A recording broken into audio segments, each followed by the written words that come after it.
Saya biasa tausiah ini Ustadz, biasanya sampai jam 6. Ini sampai jam 6.30, sur aja bawaannya. Itulah kalau duduk sama orang-orang soleh. Terserah Ustadz, mau baca Alhamdulillah, mau mencerahkan jamaah tentang zuhud ini. Supaya jangan salah paham. Saya nggak mau selesai ini semuanya bawaannya mau mati aja. Gimana sawit kita? Gimana tambang kita? Gimana emas kita? Udahlah kita zuhud aja Ustaz.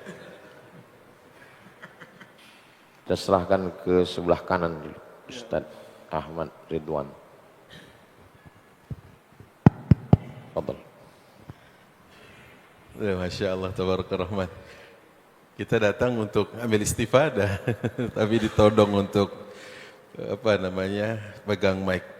Pertama secara adab, saya tidak ingin melanjutkan ini karena ini bahasannya Tuan Guru, gitu. Biar ini menjadi tugas beliau. Jangan dilimpahkan ke saya, gitu. Biar ini tugas beliau menghatamkan. Jadi silsilah sanad keilmuannya bahwa antum pernah menghatamkan kitab Riyadhus Shalihin secara isnad dan sanad langsung dari Tuan Guru Profesor Dr. Abdus Somad, ya, hafizahullah, bukan rahimahullah. Ya. Baik, saat makan jangan berjatuhan, jaga dapur agar tidak berantakan. Bungkus. Bungkus. Sebelum salam saya ucapkan yang ingin ke toilet saya persilahkan. Ada? Enggak ada ya. Baik, izin Tuan Guru. Assalamualaikum warahmatullahi wabarakatuh. Waalaikumsalam warahmatullahi wabarakatuh. Tuan Guru Ustadz Abdul Samad, Tuan Guru Ustadz Ahmad Syarfi yang Allah muliakan. Di sini ada berbagai asatidzah dan guru-guru mulia, Masya Allah. Senang rasanya hari ini datang dari Jakarta, ya, menambah persaudaraan sekaligus juga tambah ilmu kita pagi hari ini, Masya Allah. Tak terasa kata beliau biasanya jam 6 sekarang sampai setengah 7 gitu. Tapi karena beliau todong tadi, ya ada pepatah Arab mengatakan gini, ad-dhaif kal mayyit. Bungkus. Tamu itu laksana mayit. Disuruh miring kiri, ikut miring kiri. Disuruh miring kanan, ikut miring kanan. Disuruh pegang mic, ikut pegang mic. Gitu ya. Jadi besok kalau kita bertamu, apa kaidahnya? Ad-dhaif kal mayyit. Tamu laksana mayit. Adakah pernah dimiringkan kiri dia bilang kanan dulu, kanan dulu, enggak kan? Nah, maka izin Tuan Guru tidak menambahi ini, tapi ingin membahas tadi apa yang diamanahkan bahwa zuhud itu kata Imam Ahmad ada 3 sebenarnya. Kalau saya Ahmad Ridwan belum jadi imam ya. Karena beberapa kali sholat masbuk jadi malu juga. Yang pertama kata Imam Ahmad bin Hanbal yang paling rendah itu adalah tarkul muharramat. Meninggalkan hal-hal yang Allah haramkan itu sudah zuhud katanya Allah. Yang paling dasar itu. Naik levelnya adalah bagaimana ada ul wajibat. Sekedar menggugurkan yang wajib-wajib. Itu juga zuhud kata beliau. Dan level yang tertingginya adalah al-kifayah bil mubahat. Merasa cukup dengan hal-hal yang Allah bolehkan. Nah, ini udah leveling tertinggi. Ya ini ya next level lah istilahnya. Makanya tadi kalau baru sekedar meninggalkan yang haram, ya sebenarnya dia zuhud. Tapi level tertinggi pada saat dia mampu meredam yang mubah, yang halal untuk tidak berlebihan. Tadi Tuan Guru bilang apa? Pada saat dia mampu membeli yang 10 juta, tapi dia pilih yang 100.000 karena lihat manfaatnya. Insyaallah. Gitu, karena lihat manfaatnya. Manfaatnya apa nih? Coba. Ada tas harga 500 juta atau setengah miliar. Saya pernah izin Tuan Guru ngobrol sama istri, Mi, apa kalau kita beli tas ini, dia memproduksi uang sendiri? Jadi kalau memang dia memproduksi uang sendiri, nggak apa-apa kita belain nih beli. Beli tas bonus tuyul. Udah ada tuyul di dalamnya. Jadi kalau memang ada seperti itu, bolehlah gitu. Kita usahakan pesen 3 nggak apa-apa. Saya bilang. Abi 1, Mi 1, terus anak-anak 1 saya bilang. Mana ada kayak gitu, Bi, kata dia. Terus apa ya? Itu cuma ini aja katanya. Gaya hidup aja. Oh, oke. Bagaimana kalau sekarang kita ubah? Yang 500 juta, kita cari tas yang 5 juta, isinya jadi 495 juta. Kata istri berkelakar gini Tuan Guru, itu kan logika Abi. Orang kalau bisa beli 500 juta, isinya lebih dari segitu katanya. Bener juga ya kan gitu.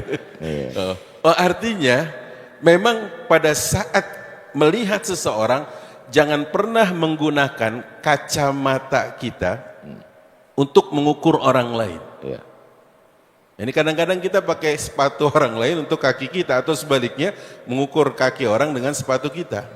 Nah, zuhudnya Rasul Shallallahu Alaihi Wasallam pasti berbeda dengan zuhudnya yang lain, gitu ya. Maka Tuan Guru bilang jangan memahami hadis satu aja.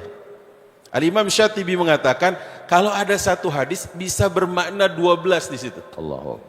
Kadang beliau sebagai kepala negara, kadang hanya menjadi sahabat bagi temannya. Contoh nih, ada sebuah hadis gini, man baddala dinahu faqtuluhu. Siapa orang yang menggonta-ganti agama, maka bunuh dia. Terus kita tahu ada kawan baik kita pindah agama.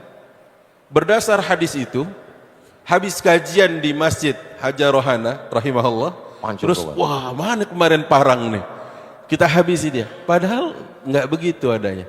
Rasulullah waktu ngomong itu sebagai apa? Gitu kan? Itulah makanya jangan tiba-tiba ini sesuai sunnah Rasulullah. Iya, padahal nggak begitu adanya. Itulah makanya zuhud tadi itu standarnya ya pastinya satu orang dengan orang lainnya berbeda.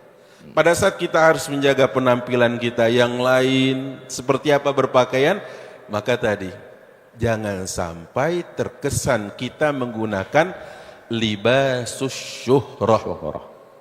Apa itu? Pakaian yang mengidentikan diri kita seperti itu agar tampil berbeda. Itu juga jadi apa? Jadi aneh. Gitu ya. Jadi Rasulullah SAW waktu ditanya, apakah saat kami berpakaian bagus, apakah saat kami memakai alas kaki bagus itu menandakan bahwa kami ini sombong wahai Rasul? Jawaban beliau apa? Al-kibru, kesombongan itu batarul haq wa ghamtun nas. Yaitu menolak kebenaran dan meremehkan orang. Hal itu nggak usah pakai ya sampel yang jauh-jauh. Barusan beliau bilang al-mutawarri beda dengan al-wara. Sejak kapan kalian mau terima air dituangkan oleh budak perempuan? Kami nggak pernah tahu siapa yang nuangin. Ternyata dia sendiri yang buka mata. Curi-curi pandang gitu. Nah ini teman-teman, abang kakak, ibu dan dimulakan Allah. Pertama seperti itu. Yang kedua, karena beliau tadi ya memberi faedah kepada kita tentang dunia ini kalau tidak dimiliki oleh orang-orang salih, maka orang salah yang akan memegang. Itulah Rasulullah mengatakan ni'mal malus salih inda yadir rajulis salih. Sebaik-baiknya harta kalau dipegang oleh orang baik. Keluar sadar zakat, keluar membantu yang susah, keluar berdonasi untuk saudara-saudaranya, keluar melegasikan menjadi wakaf. Nah, ini yang harusnya difikirkan. Boleh nggak kaya? Boleh. Bahkan kalau bisa kayalah sekaya-kayanya agar zakatnya besar, betul kan? Agar wakafnya banyak, betul ya? Nah ini cara mindset berpikirnya harus benar nih. Maka Tuan Guru bilang jangan setelah ini, yaudahlah kita mati aja lah setelah ini. Jangan. Itulah di dalam konsep izin ekonomi syariah, karena saya belajar di situ.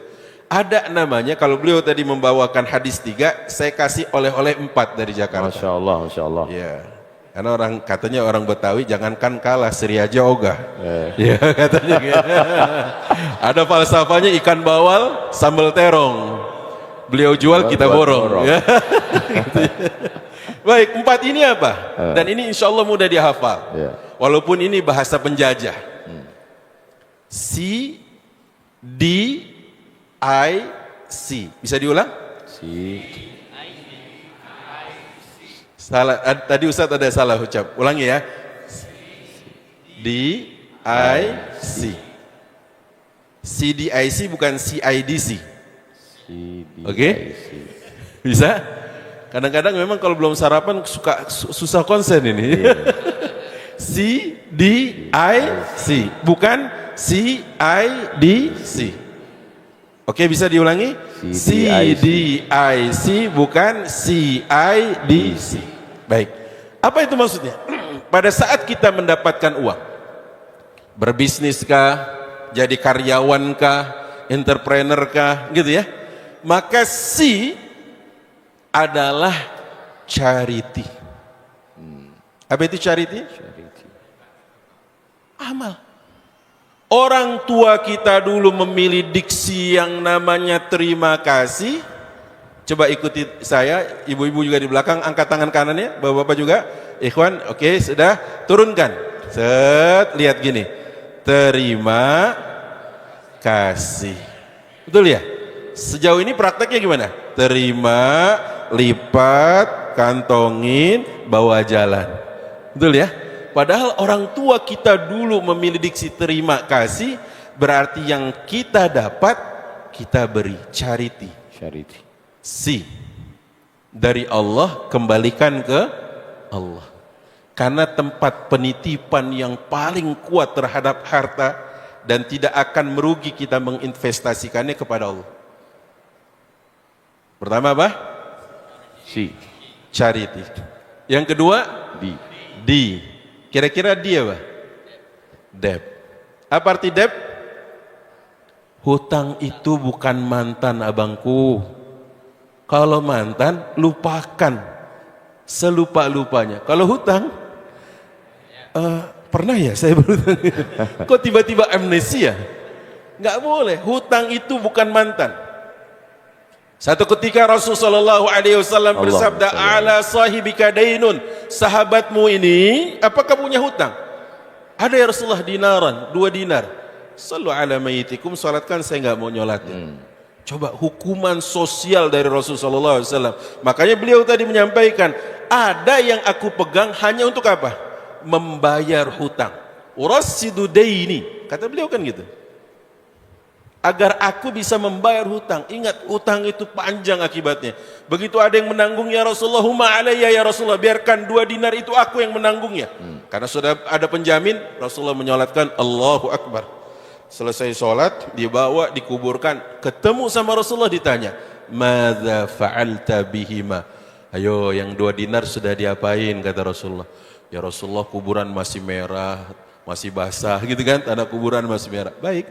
Ketemu lagi, madza fa'alta bihima? Ya Rasulullah, lupa. Sebelum ditanya yang ketiga, sudah bayar, maka ketemu sama Rasulullah, madza fa'alta bihima? Sudah kau lunasi, kata Rasulullah. Sudah Rasulullah, qad qadaituhuma. Apa kata Rasulullah? Al-an baridat jaldatuhu. Sekarang baru adem kulitnya. Allah. Ya Allah. Maka konsentrasi beliau 7 kilo itu memanjang, 3 kilo melebar, itu gunung Uhud. Kusedekahkan semua kecuali 1 untuk bayar hutang. Allah. C, D. Apa D tadi? Debt. Hutang dibayar. Karena kalau enggak, payah kita nanti, melepuh kulit kita nanti di akhirat. Ya, jangan pura-pura. Apalagi salah menggunakan dalil. Ya, katanya gini. Ada kok saya pernah baca dalil. Manistadana dainan yuridu ada'ahu. Siapa yang berhutang dan dia punya keinginan membayarnya, addallahu anhu yaumal qiyamah. Allah yang akan lunasi. Allah yang akan bayar pada hari kiamat. Ini salah dalil.